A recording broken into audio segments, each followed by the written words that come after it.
बिस्मिल्लाहिर्रहमानिर्रहीम। अस्सलाम वालेकुम नाज़रीन, आप यूट्यूब चैनल देख रहे हैं। मैं इमरान खान हूँ। बिलाखिर इमरान खान साहब की मुलाकात हुई है उनकी पार्टी के लोगों से। बैरिस्टर गौहर गए मिलने के लिए और दीगर 2 लोग गए हैं और उसके बाद इन्होंने जो तफसीलात बताई हैं वो मैं आपके साथ शेयर कर देता हूँ। लेकिन पाकिस्तान तहरीक इंसाफ के अंदर सोशल मीडिया पे भी और मीडिया पे हर जगह पे तहफ़्फ़ुज़ात का इजहार किया जा रहा है। अली मोहम्मद खान साहब उनके साथ मौजूद थे और बैरिस्टर गौहर साहब बात कर रहे थे। बाहर आने के बाद चंद चीज़ें बैरिस्टर गौहर ने इंपॉर्टेंट कही हैं। एक तो ये है कि पाकिस्तान तहरीक इंसाफ अपने उस मौक़िफ़ के ऊपर डट गई है जिसमें उन्होंने कहा कि ऑफिशियली अब तक 12 शहादतों की तस्दीक हुई है।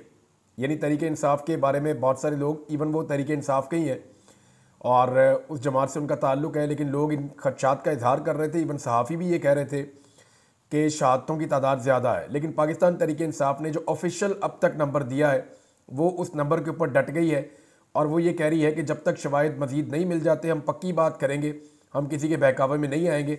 अब तक हमारे पास 12 शहादतों की कन्फर्म इतला मौजूद है और ये 12 लोग शहीद हुए हैं फायरिंग के नतीजे में, और जो फायरिंग की गई है रियासती इदारों की जानिब से। बैरिस्टर गौहर ने बहरहाल ये कहने से गुरेज किया। उन्होंने कहा ये फायरिंग कहीं से भी हुई है, गलत हुआ है। उनको चंद सख्त सवालात का सामना भी करना पड़ा है। लेकिन उन्होंने इमरान खान साहब से मुलाकात की और उन्होंने बताया कि फ़ाइनल कॉल के बाद आज इमरान खान साहब से मुलाकात हुई है जिसमें इस्लामाबाद एहतजाज के वाक़े पर बात हुई है। हमने इमरान खान को मुज़ाहरे पर मालूमात फ़राहम की हैं। अखबार और टीवी की सहूलत इमरान खान साहब की बंद कर दी गई है। मैंने आपको बताया था कि इमरान खान साहब को परेशान किया जा रहा है, तो उनका अखबार और टेलीविज़न उनसे वापस ले लिया गया। अब देखें, ये साबिक़ वज़ीर-ए-आज़म है पाकिस्तान के और ये बुनियादी इंसानी हुकूक़ के ख़िलाफ़ है कि किसी शख्स से आप मालूमात की रसाई छीन लें। यानी उसे पता ही नहीं है कि बाहर क्या हो रहा है। और एक ऐसा शख्स जो पाकिस्तान का साबिक़ वज़ीर-ए-आज़म है, आज भी पाकिस्तान की सबसे बड़ी सियासी जमात का सरबराह है और उसके इशारे के ऊपर पाकिस्तान के अंदर जो है वो बहुत बड़े बड़े एहतजाज होते हैं। ऐसे शख्स से आप मालूमात की रसाई छीन लें तो ये इंतहाई मायूब चीज़ है। जब दिल करता है इमरान खान साहब का दुनिया के साथ रब्ता काट दिया जाता है। ये बुनियादी इंसानी हुकूक़ की एक तरह से खिलाफ वर्जी है और इमरान खान साहब को ब्लॉक कर दिया जाता है पूरी दुनिया से। तो उन्हें कुछ नहीं पता था, लेकिन जब ये लोग जाकर मिले और इन्होंने बताया इमरान खान साहब को, अब इस पर तहफ़्फ़ुज़ात का इज़हार किया जा रहा है कि इन्होंने जैसे बताया होगा ये तो वो लोग मिले हैं जो बाहर खुलकर बात नहीं कर रहे और ये वो लोग हैं जो खुद एहतजाज के अंदर आए भी नहीं। और ये भी इनके ऊपर जो है वो एलिगेशन लगाया जा रहा है या आवाज़ उठाई जा रही है कि इन लोगों के ऊपर तो मुकदमात भी दर्ज नहीं हुए। यानी रियासत की या जो हुकूमत है उसकी इन लोगों के साथ एक ऐसी अंडरस्टैंडिंग है कि ना इन पे मुकदमात दर्ज होते हैं, ना ये एहतजाज के अंदर हिस्सा लेते हैं और ये इमरान खान साहब के साथ जाकर उतनी बात करते हैं जितनी ये शक का इजहार किया जा रहा है कि पूरी बात बताते भी नहीं है। अब इसीलिए इमरान खान साहब की बहनों को उनसे नहीं मिलने दिया गया। बहरहाल जो उन्होंने बताया, उन्होंने कहा जी कि इमरान खान साहब ने कहा कि जो वर्कर्स बाहर निकले, इमरान खान ने उन्हें खराज तहसीन पेश किया। उनका पैगाम है कि कौमी असम्बली और सेनेट में, पार्लियामेंट में ये मामला उठाया जाए शहादतों का और इसके ऊपर एहतजाज करें। आगे के लाएअमल का ऐलान इमरान खान साहब बाद में करेंगे। इमरान खान साहब को बताया गया कि रेंजर्स, पुलिस और पीटीआई के शोधा के बारे में जिस पर उन्होंने सबकी शहादत पर अफसोस का इजहार किया, धरना और मुजाहरा इस्लामाबाद में या जहां भी हो उस पर गोली नहीं चलानी चाहिए थी। उन्होंने शदीद अल्फाज में इसकी मजम्मत की है, ज़ख्मियों की तहमातदारी का हुक्म दिया है। इमरान खान ने तमाम कारकुनों और लीडर्स को खराज तहसीन पेश किया है। इमरान खान ने पार्टी को पैगाम दिया कि इत्तेहाद बरकरार रखो, मुखालिफिन तफरका डालने की कोशिश करेंगे और कोशिश कर रहे हैं। पार्टी का सिर्फ एक मुतालबा है कि गोली क्यों चलाई गई, जहां भी थे गोली नहीं चलनी चाहिए थी। गोली जिस तरफ से भी चली, जिसने भी चलाई, जैसे भी चली, इसकी मजम्मत करते हैं। इमरान खान ने कहा कि पंजाब के MNAs और MPs को खराज तहसीन पेश किया। पता नहीं पंजाब के बारे में क्या रिपोर्ट इमरान खान साहब को दी गई है कि उन्होंने पंजाब के MNAs और MPs को खराज तहसीन ही पेश कर दी है। उन्होंने कहा पंजाब के MNA MPA मुश्किल दौर से गुजर रहे हैं, ये बात तो ठीक है, वहाँ तो कर्फ्यू एक तरह का लगा होता है। और अली अमीन गड्डापुर समेत पार्टी के दीगर रहनुमाओं की जानिब से सैकड़ों कारकुनों की शहादत की तरदीद करते हुए कहा कि हम गैर जिम्मेदाराना बयान नहीं देंगे, हमारी सिर्फ 12 शहादतें हुई हैं। और ये बात बिल्कुल ठीक है, ये बात बिल्कुल ठीक है। अब तक जो ऑफिशियल डाटा है उसके मुताबिक 12 शहादतें। जो जर्नलिस्ट ने उन्होंने अपना डाटा शेयर किया तो वो 17 की बात कर रहे हैं, लेकिन अभी तक पाकिस्तान तहरीक इंसाफ के पास उनकी डेड बॉडीज़ नहीं है। और जब तक आपके पास डेड बॉडी नहीं होगी पाकिस्तान तहरीक इंसाफ के पास, तब तक उनके लिए मुश्किल है कि वो इस फिगर को शामिल करें कि कल को उनका सारा बयानिया ख़राब हो सकता है। तो कत्ल चाहे एक हो चाहे वो 12 हो, उसकी सज़ा मौत ही होती है। और वो उतना ही संगीन जुर्म होता है जितना को मैक्सिमम हो सकता है। इसकी कैपिटल पनिशमेंट है। बहरहाल बैरिस्टर गौहर ने कहा कि डी चौक आना कोई मकसद नहीं था और ना ही हर लीडर को कहा गया था कि सब डी चौक पहुंचो। किसी भी लीडर को उसी वक्त रैली के साथ डी चौक आने का नहीं कहा गया था। सब लोग अपनी अपनी खिदमत सर अंजाम दे रहे थे। बैरिस्टर गौहर से पूछा गया आप अस्पताल क्यों नहीं जा रहे, ये काम क्यों नहीं कर रहे, ये क्यों नहीं कर रहे, तो उन्होंने कहा मैं और बहुत सारे काम कर रहा हूँ। फिर उन्होंने अपनी मुलाकातों की तफसीलात गिनवाना शुरू कर दी। ऐसा लगा कि बैरिस्टर गौहर को सवालात नागवार गुजर रहे थे। बहरहाल अलीमा खान साहिबा ने जो बात की है वो ज़रा इससे मुख्तलिफ है, वो मैं आपके सामने रख देता हूँ। उन्होंने कहा भाई से मिलने नहीं दे रहे, उन्हें डर है कि इमरान खान का पैगाम अवाम को ना पहुँचा दें। इसका मतलब आप ये समझें कि 5 घंटे अलीमा खान साहिबा जेल के बाहर रही। उनकी आज मुलाकात तय थी, लेकिन उन्हें इमरान खान साहब से नहीं मिलवाया गया। अब वो ये कह रही हैं कि अंदर अगर मैं इमरान खान से मिलूंगी तो वो जो बात करेंगे वो मैं आके बाहर बता दूंगी। यानी ये शुबा जो बार बार किया जाता है पाकिस्तान तहरीक इंसाफ की जानिब से कि उनकी लीडरशिप अंदर कुछ भी सुनती है वो बाहर आके उसको फिल्टर करके बताती है, तो ये इसी किस्म का एक शिकवा है जो इमरान खान साहब की बहन भी कह रही है। उन्होंने कहा जी 5 घंटे से अडयाला जेल के बाहर खड़े और अंदर नहीं जाने दिया जा रहा, जबकि अलकादर ट्रस्ट केस की समाअत खत्म होने वाली है। 1.5 साल में पहली बार हुआ है कि मीडिया और वकला सब चले गए हैं और फैमिली को बाहर रोक दिया गया है। अलीमा खान ने अडयाला जेल के बाहर गुफ्तगू करते हुए कहा कि इमरान खान के ख़ानदान को इनसे मुलाकात की इजाज़त नहीं दी जा रही। उन्हें डर है कि हम खान साहब का पैगाम बाहर ना ले आएँ। इमरान खान की बहन ने कहा कि अदालत में 3 लोग तो हर सूरत जा सकते हैं, फैमिली, मीडिया और वकील, लेकिन आज ये रवायत भी तोड़ दी गई है। इससे जो पुलिस अफसर था वो कह रहा था कि इमरान खान मेरी कस्टडी में है। वो तो चले उसका फैसला था, लेकिन अलकादर ट्रस्ट केस में तो उनका नहीं बनता इस तरह करना। यानी जो उन्होंने किया अलकादर ट्रस्ट केस में तो वो नहीं कर सकते थे, वहाँ पे तो हम सुनने के लिए जा सकते थे केस को, लेकिन उन्होंने कहा हमें वहाँ भी नहीं जाने दिया गया। ये 1.5 साल में ऐसा पहली मरतबा हुआ है कि वकला भी चले गए, मीडिया भी चला गया और फैमिली को नहीं जाने दिया गया। हमेशा इसी तरह तंग करते हैं और 5-5 घंटे बाहर खड़े करते हैं। अब तो समाअत का वक्त भी ख़त्म होने वाला है और बस यही कर रहे हैं कि फैमिली को नहीं जाने देना। उन्होंने कहा जी हम कोई खबर बाहर ले आएंगे इसलिए नहीं जाने दे रहे। पाकिस्तान तहरीक इंसाफ के जो रहनुमा हैं उन्होंने मरकज़ी क़यादत के खिलाफ कोई वाइट पेपर खान साहब को भिजवाने का फैसला किया। ये भी खबर छपी है, मुझे नहीं पता वाइट पेपर जाएगा या नहीं जाएगा, लेकिन चंद तहफ़्फ़ुज़ात हैं जो पाकिस्तान तहरीक इंसाफ के लोग बार बार कर रहे हैं। मुझे भी मैसेजेस आए इस हवाले से। वो ये कहते हैं कि ना इनके ऊपर मुकदमा दर्ज होते हैं हमारी क़यादत के चंद लोगों के ऊपर, ना इनके खिलाफ कोई कार्रवाई होती है, और दूसरा ये एहतजाज में इमरान खान साहब की कॉल के मुताबिक पहुंचते भी नहीं है और इमरान खान साहब से इन्हीं की मुलाकातें करवाई जाती हैं। ये बाहर आके जो इन्फॉर्मेशन देते हैं या अंदर जो इन्फॉर्मेशन देते हैं उसके बारे में हमें कुछ पता नहीं है। तो हकायक के बारे में इमरान खान साहब जानते हैं या हम ये जानते हैं कि इमरान खान साहब के साथ क्या हो रहा था, ये भी पता नहीं है। बहरहाल उन्होंने ये कहा कि इमरान खान साहब की सेहत ठीक थी, यानी वो उस लेवल के बीमार नहीं है जिस लेवल की खबरें बाहर आ रही थी, लेकिन इमरान खान साहब के जो बुनियादी हुकूक हैं वो उनसे छीने गए, उन्हें परेशान किया जा रहा है। और इस कैद के दौरान एक मरतबा फिर उनके अखबार और टेलीविज़न और मालूमात तक उनकी तमाम रसाई बंद कर दी गई है। दूसरी जानिब नाज़रीन एक और ख़बर भी आ रही है और वो बड़ी अफसोसनाक है।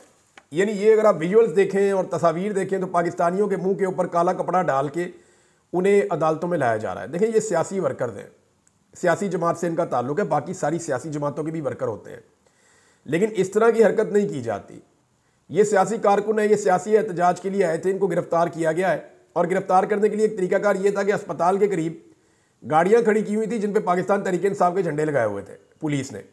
वो जैसे ही कारकुन जख्मी होते थे उनको लेकर लोग आते थे तो वो गाड़ी के करीब ज़रूर जाएंगे मदद हासिल करने के लिए, तो वो झंडों वाली गाड़ी के करीब जाते थे तो पुलिस उनको धर लेती थी और पकड़ लेती थी। इस तरह पुलिस ने बहुत सारे कारकुनों को पकड़ा है। जख्मी जो है वो फिर अस्पताल के अंदर गए हैं, उन्होंने अपना इलाज करवाया। अब पाकिस्तान तहरीक इंसाफ एक अजीब किस्म की सुस्ती कर रही है। यानी ये जो कारकुनों के साथ हो रहा है ये तो बड़ा जुल्म और ज़्यादती है, सियासी कारकुनों के साथ ये नहीं करना चाहिए। बाकी पॉलिटिकल पार्टी को भी इसके ऊपर मजम्मत करनी चाहिए, वरना कल को ये हरकतें उनके साथ भी होंगी। चंद चीज़ें जो पाकिस्तान तहरीक इंसाफ को अब तक ज़रूर करनी चाहिए थी वो ऑलरेडी लेट हो गए हैं, लेकिन अगर अभी तक नहीं की तो अभी भी वो चीज़ें करें, वरना कल को यही चीज़ें ना करने का हुकूमत और हुकूमती वज़रा उनको ताने देंगे। मैं आपको वो चीज़ें बता देता हूँ। नंबर 1 चीज़ ये है कि सेफ सिटी अथॉरिटी, इस्लामाबाद में जितने कैमरास लगे हुए हैं सेफ सिटी के और बहुत खर्चा किया गया है इसके ऊपर, उन तमाम की फुटेज जो है वो कहा जाए कि सेव कर ली जाए, उसको महफूज कर लिया जाए। इस हवाले से सेफ सिटी से रब्ता किया जा सकता है, अथॉरिटी से, पुलिस से रब्ता किया जा सकता है, उनको भी एक एप्लीकेशन दी जाए और अदालत से भी रुजू किया जाए कि जनाब ये जो फुटेज है इसको फौरी तौर पे सिक्योर किया जाए, खास तौर पे अस्पतालों की फुटेज, कितने जख्मी और लाशें लाई गई। दूसरे नंबर के ऊपर डी चौक की फुटेज। तीसरे नंबर पे कश्मीर हाईवे और रास्ते पे जितने कैमरे लगे हुए उन सब की फुटेज। 26 नंबर चुरंगी पे जो कुछ होता रहा उसकी फुटेज, और जितने आसपास के सराउंडिंग के इलाके हैं जहां पे गोली चली है उन तमाम एरियाज की फुटेज इकट्ठी की जाए सीसीटीवी की, ताकि बवक्त जरूरत वो काम है। इसको सेव करना बहुत जरूरी है। इसका टाइम पीरियड होता है कि इतने दिनों तक, ये इतने अरसे तक ये सेफ रहती है। अभी तो कुछ दिन भी हुए, तो अभी तो सारी फुटेज मौजूद होनी चाहिए और ये सारे कैमरे ठीक काम कर रहे हैं। तो फौरी तौर पे ये दरखास्त देनी चाहिए पाकिस्तान तहरीक इंसाफ को कि ये फुटेज सेव करें, ताकि 10 साल के बाद भी इस केस का फैसला हो तो फुटेज मौजूद होनी चाहिए। जैसे वहां पे कैपिटल हिल में हुआ था अमेरिका में, उन्होंने फुटेज की बुनियाद के ऊपर फैसले दिए थे। 9 मई में फुटेज का मामला नहीं हो पाया। इमरान खान साहब आज तक फुटेज मांगते हैं, लेकिन पाकिस्तान तहरीक इंसाफ ने ये जो नया मामला हुआ है इसके ऊपर फुटेज अभी तक नहीं मांगी। ये फुटेज मांगनी चाहिए और उसको सेफ रखना चाहिए। इसके बारे में जितनी दरखास्तें हैं हर जगह पे, हर अदालत में, हर फोरम पे दे देनी चाहिए, क्योंकि हुकूमत ने इसमें फैसला कर दिया पाकिस्तान तहरीक इंसाफ को दबाने का, और उस हवाले से कोई टास्क फोर्स बनाई गई है कि जो प्रोपेगेंडा करने वाले अनासर हैं उनकी निशानदेही की जाए। यानी जो लोग हकायक सामने ला रहे हैं उनकी निशानदेही करके उनको गिरफ्तार करेंगे, ताकि हकायक सामने आना बंद हो जाए। यानी जैसे मैं बात कर रहा हूं, कोई और लोग बात कर रहे हैं, मुतीउल्लाह जान के साथ जो इन्होंने किया, बाकी लोगों के साथ, ये अब लोगों को गिरफ्तार करेंगे, लोगों के ऊपर कार्रवाई करेंगे और कोशिश करेंगे कि इसको प्रोपेगेंडा करार देके इस सारे मामले के ऊपर मट्टी डाल दें। हुकूमत अपना काम पूरा कर रही है, हालांकि वो बहुत कमजोर पोजीशन में, इसके बावजूद वो हर वो कोशिश कर रहे हैं जिसमें वो इस सारे मामले को अपने हक में तब्दील कर सकें। जबकि पाकिस्तान तहरीक इंसाफ इस मामले में कानूनी नुक्ता नजर से बहुत मजबूत पोजीशन में, लेकिन कुछ भी नहीं कर रही। नंबर 1, इन्होंने सेफ सिटी फुटेज के लिए कुछ नहीं किया। नंबर 2, FIR के अंदराज के लिए पाकिस्तान तहरीक इंसाफ को फौरी तौर पर थाने में दरखास्त देनी चाहिए अपने वकला के जरिए से। FIR वो दें या ना दें, दरखास्त जरूर देनी चाहिए, जैसे तारुल कादरी साहब ने दरखास्त दी थी और बाद में मुकदमा करवा लिया था। फौरी तौर पर दरखास्त देनी चाहिए और उस दरखास्त के अंदर पुलिस को, दीगर जो लॉ इन्फोर्समेंट है उनको, IG को और जो बाकी अफसरान है जो वहाँ पे बहुत ज़्यादा वो कर रहे थे उनको, वज़ीर दाखिला को, वज़ीर इत्तलात को, वज़ीर दिफा को और दीगर जो लोग हैं जिन्होंने बाकायदा अनाउंस करके गोली चलवाई है, पहले धमकी दी है फिर गोली चली है, इन सबको पार्टी पाकिस्तान तहरीक इंसाफ बनाए और इनके खिलाफ FIR के अंदराज के लिए दरखास्त जमा करवा दे। फिर अगर नहीं होती तो अदालत में भी जमा करवा दे। तो ये पाकिस्तान तहरीक इंसाफ को फौरन ये करना चाहिए। नंबर 3, अंग्रेजी में प्रेस कॉन्फ्रेंस करनी चाहिए, इंटरनेशनल मीडिया को बुलाकर, और सारे हकायक उनके सामने रखने चाहिए, क्योंकि हुकूमत बड़े तरीके से हकायक को मसख कर रही है और ज़ाया कर रही, शवाहिद को ज़ाया कर रही, तो सारे हकायक सामने रखें। नंबर 4, कौमी असम्बली और सेनेट में इस पर आवाज़ उठाएं, ये इमरान खान साहब ने भी कहा है। नंबर 5, सियासी जमातों से मुलाकात करें, फजल रहमान साहब से भी मिले, जमात इस्लामी से भी मिले, पाकिस्तान पीपल्स पार्टी से भी मिले, बाकी जमातों से अगर MQM से मिलना पड़े उनसे भी मिले, ANP से मिलना पड़े उनसे भी मिले, तमाम सियासी जमातों से मुलाकातें करें, हर एक को मिलकर उनको हकायक बताएं। शाहिद खाकान अब्बासी साहब की जमात है उनको भी मिलें और इन सबको बताएं कि हमारे साथ हुआ क्या है, इनके साथ हकायक शेयर करें, ताकि कल को ये ना कहें कि इमरान खान साहब ने अपने आप को आइसोलेशन में ले गए थे, वो अकेले हो गए थे, पाकिस्तान तहरीक इंसाफ ने तो हमसे राब्ता ही नहीं किया। ये जुल्म और ज्यादती हर पॉलिटिकल पार्टी को बताएं, अपनी हुज्जत तमाम करें कि हमने सबको ये बात बताई थी। नंबर 6, अस्पतालों में जाएं, वहां जिम्मेदारान से मिले और उनको ये कहें कि जितने लोगों का आपके अस्पतालों में इलाज हुआ है, गोली निकाली गई है, उन सब की मेडिकल लीगल रिपोर्ट आप हमें दे दीजिए, और अगर आप हमें नहीं देंगे तो फिर हम आपके ऊपर भी मुकदमात करवाएंगे कि आपके यहाँ पे, क्योंकि मजजूब का जो बयान होता है ना वो बड़ा इंपॉर्टेंट होता है। जिसे गोली लगी हुई होती है ना, जख्मी कहते हैं इसको कानूनी जबान में मजजूब, जिसको गोली लग जाती है, जो जख्मी हो जाता है, सबसे अहम बयान उसका होता है, क्योंकि उसको तो लगी है गोली। वो कहेगा जी मुझे ये गोली जो लगी हुई है ये उसने मारी है, मैं देख रहा था, और वो नाम लेगा, फलां लॉ इन्फोर्समेंट में मुझे गोली मारी, मैं फलां जगह पे खड़ा था, उसकी गवाही सबसे इंपॉर्टेंट होती है। लिहाजा ये गवाहियां जो है ये बहुत अहम है।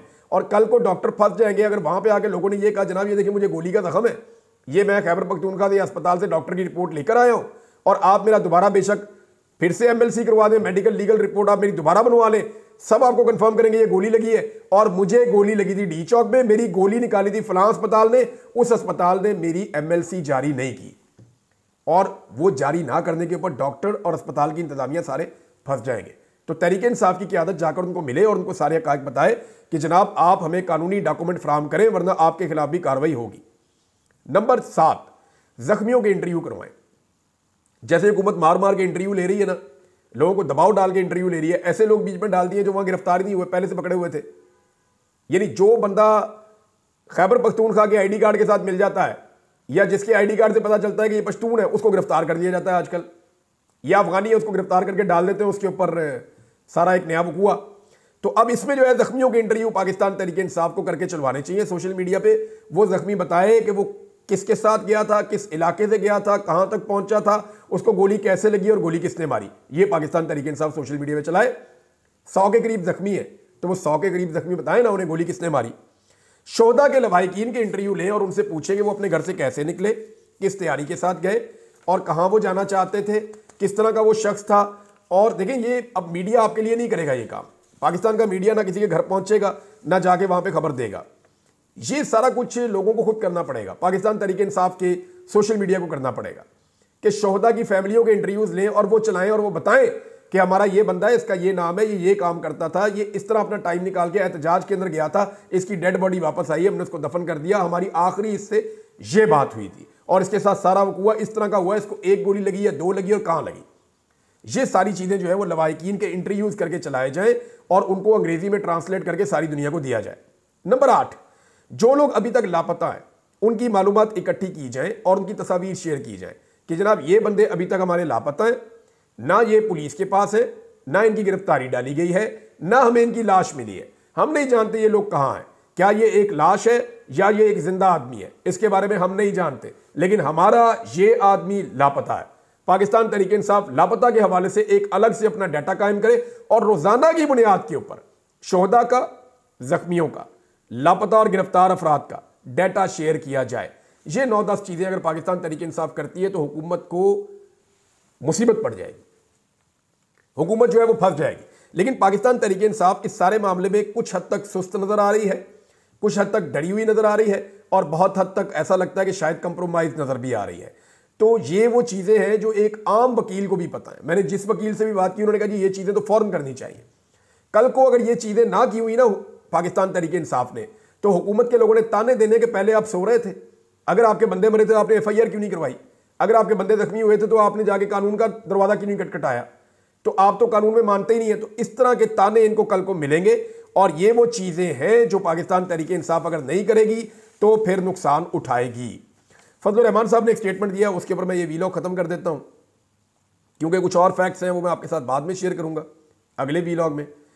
फजलुर रहमान साहब ने कहा जी कि जो चीज़ें 26वीं आईनी तरमीम ने हमने मना की थी इस हुकूमत को कि ना करे, वही चीज़ें ये हुकूमत कर रही है।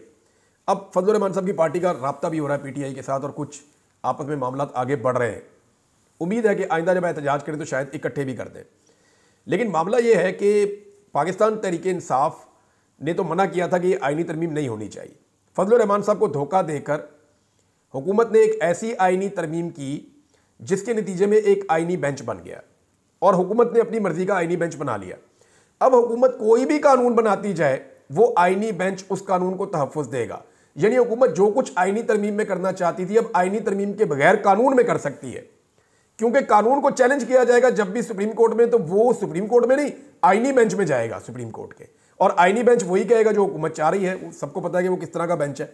तो ये हुकूमत ने गेम खेल दी फजलुर रहमान साहब के साथ, उसी का शिकवा फजलुर रहमान साहब कर रहे हैं और ये शिकवे आने वाले दिनों में बढ़ते चले जाएंगे।